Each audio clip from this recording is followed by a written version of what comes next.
Hello friends, welcome to the Tech Listen channel. So friends, today I will talk about Philips 1440p monitor. Philips decided it was a good idea to stick one next to the 1440p display to its next forgetably named 24B1D5600 monitor and the 23.8-inch 2560x1440 monitor has the e-ink display attached to its right side and e-ink display attached on hinge and can be angled up to 45 degrees towards the main display, and it measures 13.3 inch and has a resolution of 1200 to 1600 pixels.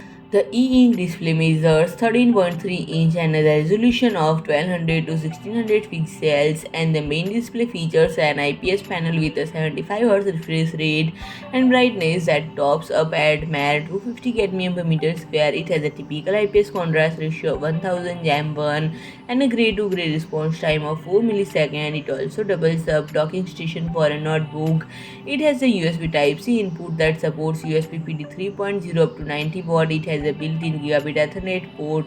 It also supports a DP 1.2 input and a 4-port USB Type-A hub plus an audio output. And friend, it is retailed for around $620. So friend, if you like my video, please do like, share and comment, and don't forget to subscribe my channel and press the bell icon.